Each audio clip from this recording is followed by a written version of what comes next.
Here's the thing. I mean, this book is chock full of resources. I mean, I've got to believe, I don't know, quantify what's it worth. The book costs X. What you get out of this book is worth Y. It's far out of balance as far as value. Hello and welcome to the Remarkable CEO Podcast, a show dedicated to chiropractors who want to transform their job into a business so that they can have a remarkable practice as part of a remarkable life, not instead of one. With your hosts, Dr. Pete Camiolo and Dr. Stephen Franson.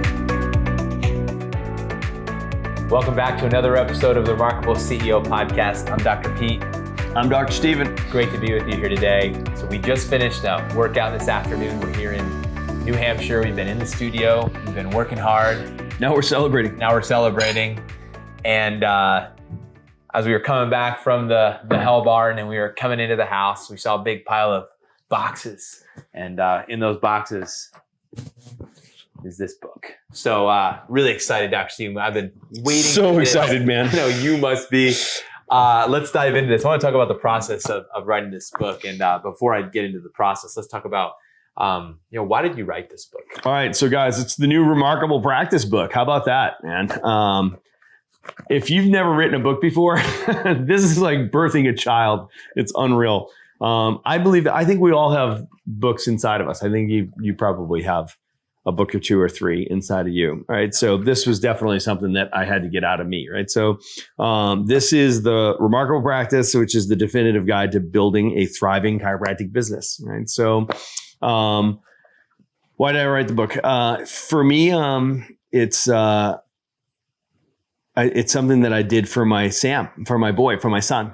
So it's dedicated to Sammy. So my 15-year-old Sam says he wants to be a chiropractor.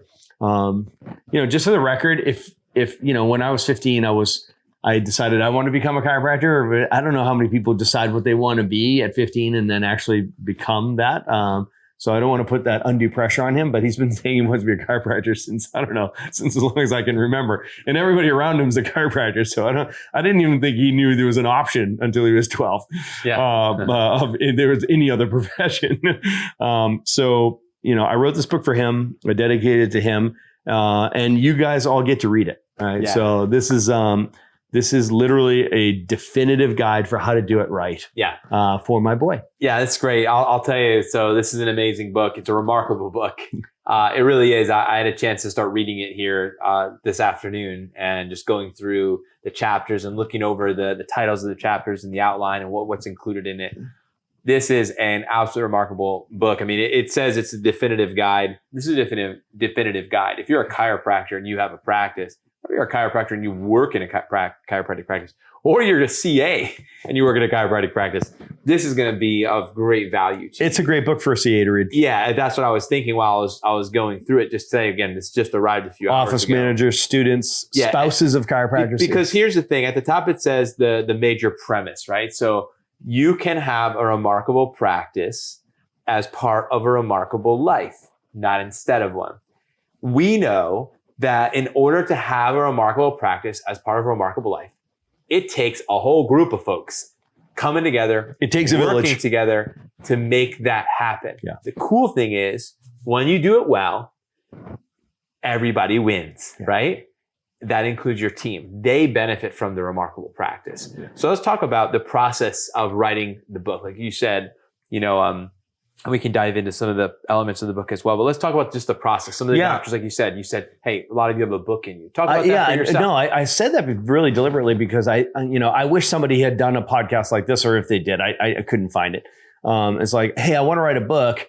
What's the best way to get that done? Right. So, ultimately I've been working on a book. I've been working on a manuscript for years and years and years and years. I have an outline that's lived on my computer screen. I'm sure many of you are thinking the same thing right now. It's like, I've got multiple writing projects that have lived on my desktop. And one of them is called The Remarkable Practice Book. So I've been working on it for years, but it just didn't manifest. Like I just couldn't get it done. Now in the process, over that period of time, I created the Remarkable Practice DC Academy, which is 200 videos and at least 3 books of content inside of it. And then the CA Academy, which is at least another book or two. now the Remarkable CEO program, the Remarkable Associate Doctor program. So lots of content generation, But to put something together in a book that's like a cogent thought, like it's something that somebody could hold in their hand. It's like there's a start, there's a middle, there's a finish. Yeah. Right. And to be able to capture it in a way that was succinct, so that it wasn't overwhelming. I didn't want to write the opus, right? So I just wanted to write something that my boy could use as a guide to launch it. So anyway, so I knew wasn't procrastinating it, but it was just a project that was dragging. So I hired a company, and in fact, I don't mind giving them props because it was an excellent experience. Scribe is the company that I hired. Tucker Max is I've met Tucker Max. We've become friends. He's a great guy. He's a total handful. Tucker, if you're watching this, I love you, man, but you're a freaking handful. And that's exactly who I needed, right? And I needed him because I knew he'd surround himself with a team of handfuls, and he was just he was a pro, right? So I knew that he would help me get the book done. That's what I was striking the check for. It was like, I need to get this book done. I want to get it out of me, and I'm going to cut a check to hire somebody to make sure I get it done. Yeah. That's what I need. Yep. I will happily write a check. Like I love to say in the Remarkable Practice, they hire us for our expertise, but they pay us for accountability. I was paying for accountability. Help me get this freaking book done, right? So I hired this real agency. It's to make sure that it gets done and gets done right. And what an awesome project! What an awesome process it was. Essentially, in Scribe, they assign somebody to be your co-author. This is not ghostwritten. This is my words verbatim, right? So I've written every word of this book, right? So, and my scribe was awesome. And he was, he was laughing because as he was interviewing me to write the book, he's like, oh my gosh, I've never had an easier experience working with an author. It's like, all I have to do is give you a topic, ask you a question, and press play, press record, and you go for 90 minutes. He's like, I've never seen anything like it. And I'm like, man, this is what I do for a living. It's like, I teach this content. He's like, you know your material. And I'm like, yeah. And you know what it's from? It's from creating the manuals. It's from creating the modules for the academies. It's from teaching the immersions from the stage. It's from coaching all the clients. It's like, I'm telling the story over and over and over again. So when you have somebody that shows up and we create a structure for the book, we do an outline, and then 90 minutes for 6 months, every Friday, he would interview me. So a 90-minute interview, 2-hour interview, every single Friday morning, we'd record it, and we built the book that way. He would interview me and record me, and it'd be transcribed, and then we'd edit it. So what a great experience, because it forced me to show restraint and to codify the message into something that was palatable and consumable. So good. So let's go back to the beginning. Okay. So you talked about this lived on your desktop for years. You maybe have other manuscripts as well living on yours. Maybe some of you do as well. Let's talk about the start. Let's talk about that, like getting out of the gates. If I want to write a book, or I'm listening to this, I'm like, wow, I have been thinking about this. What's the I love this question, Pete, because it gives me the space to say everybody should write a book. Yeah. Here, one of our expressions is God only makes geniuses. I really believe that, right? So it's like, you have a book in you, at least one, right? So if you've been around and you've been doing stuff, you have a book in you. You have a perspective. It's almost like, how God seeds a purpose in our hearts. It's like you have a book in you too, the book that's been developing. I have like 5 or 6 books right now I know I want to write. Yeah. So I'm just going to encourage you. You can do this, right? So that's good. The idea of like, when you're going to launch a business, the question you have to ask is, what problem do we solve? That's the purpose of a business. The purpose of a business is to add value to another person by solving a problem for them, right? That is the purpose of a business. So when you think to yourself, what book could I write? It's like, what am I really passionate about? Don't think about anybody else. Just like what am I really passionate about? What is something that I'm really interested in? Because you're going to be interesting if you're interested. Yeah. Right. So it's like, what am I an expert in? If you can use that in air quotes, what am I an expert in? In other words, I love this topic. I really do. I'm super passionate about this topic. I'm informed on it. I have experience in it. I've succeeded. I've failed. I've succeeded again. I have some wisdom here. I have some experience here. What could you share with the world? Right. And start there. right? So don't think like, what do people want to read? Yeah. What would people buy? That's a fool's errand, right? Really good. So this is, as always, it's an inside out experience. This is not another thing. So Doc, I know that, writing a book, this is a big lift for you, and it took the better part of a year. It's been birthing out of you for many, many years. Yeah.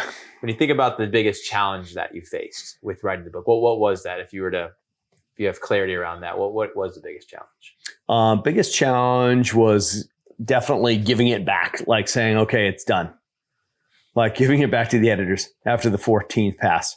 Right? I was like, okay, okay, if we could just fix that one last thing, let me just change that word. If we could can we bring that full image on that whole page?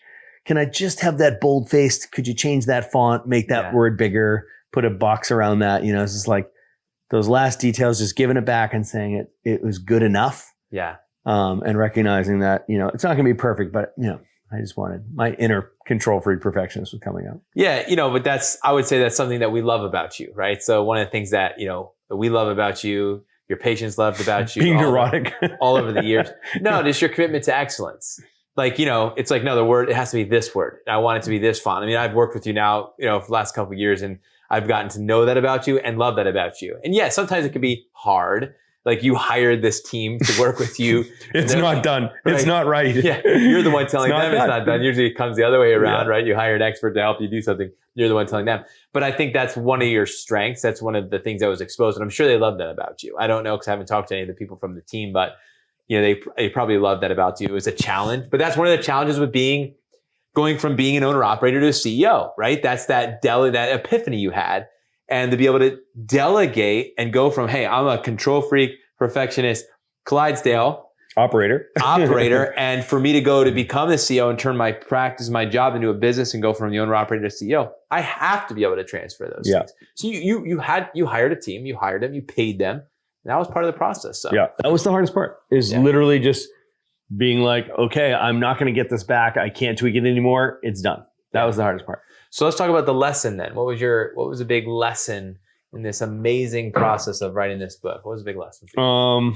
Biggest lesson was absolutely recognizing that I at this point operate from this curse of knowledge, right? So it's a blind spot. It's a handicap. Like with this, just we have a lot of experience now in the space of being a chiropractor. 26 years being a chiropractor, and being in the trenches, like at the most intense level for so many years.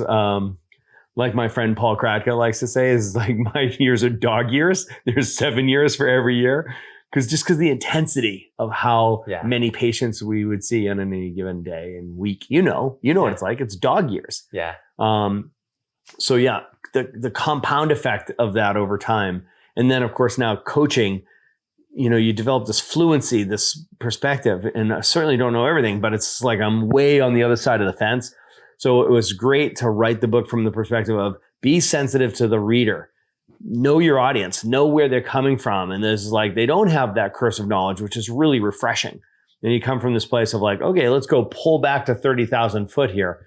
And it's like the expression, the best way to know what's coming down the road is to talk to a person who's on their way back. I kind of felt like that. I was like, okay, I teach from pain. I teach from scar tissue. I have screwed this up 7 ways to Sunday. Don't do it this way. Don't do it that way. And don't do it that way. Yeah. Do it this way. Yeah. Right. And being really sensitive to the reader as to where they were coming from, as opposed to just sort of like from the mountaintop pontificating over the masses. That's not effective. Recognizing that the reader's coming from their own place, their own experience, and from their own perspective, and being really sensitive to that. Yeah, it's just so powerful. I mean, you're a great listener. I remember that from our first conversation. You literally would verbatim back to me what we talked about, and I know you do that with every one of your clients. You do that in our conversations. So, last question: how do you recommend someone consume this book? Right? So, because they buy this book, you've written this book. I know the way you are. You have an idea of how somebody should go through this book, right? So absolutely. What would you say to your consumer? There's only one way to consume this book. That's my neuroses. It's like, I'm the systems guy. So there is a linear way to consume this material. It's laid out in a linear fashion. Of course, there's the system as to how I want them to consume it. I want them to start on page 1 and go all the way through page 200, right? I want them to follow the exercises. I want them to take advantage of the resources that are provided there. Use the QR codes, follow the URLs, take advantage of the free resources that are online, do the exercises, go through, do the work. Yeah. Do the work. It's a textbook. Yeah, it's a textbook. And here's the thing. Again, these books just came in, so I tested it out today. So you get your phone out, you go into your camera app. If you haven't done this before, you go into your camera app, you open the book, you go to a QR code and you scan it, and immediately it pulls up. It takes you to the site. All you have to do is put your name, your email in, and your phone number, and then boom, I was right in there, and I was getting all these resources. Here's the thing. I mean, this book is chock full of resources. I mean, I've got to believe, I don't know, quantify what's it worth. The book costs X. What you get out of this book is worth Y. It's far out of balance as far as value, right? Yeah. So please, and I just tested the link. I mean, these books literally just arrived today. I just tested the link. It's alive. And the first link QR that I scanned and I went in, the resources on just that first page were stacked. It's stacked of resources. So what I'm going to say to you as listeners, you just talked about the compound effect. I'm also going to talk about the culture effect. So the compound effect would be you taking this book, you scanning the QR code, and you taking the resources, and you and your team walking through this and applying it in your practice. The culture effect would be you plugging into a culture of other people that are doing the exact same thing. Yeah. So one of the things I want to talk to you about just as we finish up is if you're not plugged into a tribe, if you're not plugged into a group of people that are committed to also having a remarkable practice as part of a remarkable life, not instead of one. If you're not, committed to people who are committed to building a thriving chiropractic business, then you're missing out. But the reality is this doesn't have to be your only companion. We want to be your companion with you. That's one of the advantages of being a listener to this podcast. We want you to plug in. We have an amazing group, a private Facebook group. And I'll tell you, the conversations and the discussions that are happening in that group are just amazing. It really is. You know? So I would encourage you, if you're not part of it, join the Remarkable Practice private Facebook group. You have to apply. We'll approve it. And then you'll come in and you'll be a part of that. And that's a free group for you. Please do that at a minimum. Because again, the compound effect of a book combined with a culture effect of a community, that's where you get the massive breakthroughs in your business and your life. So yeah, absolutely. Just encourage you to do that as well. Yeah, awesome. All right. Well, I hope you get the book. I hope you read the book. And most importantly, I hope you implement it, right? So Drucker said it best. It's good ideas are great, execution's everything. So it's right here for you. I wrote it for Sammy, but you get to read it. All the tools are there for you. So just please implement it, put it into use, and create your own remarkable practice. Thanks for listening to this episode of the Remarkable CEO Podcast. Remember, what the world needs now is chiropractic, and what chiropractic needs now is more successful chiropractors. If you like this podcast, please subscribe, share with a friend, and leave us a review. And if you'd like to connect with us personally, direct message us on Facebook, LinkedIn, or Instagram. Now go and be remarkable.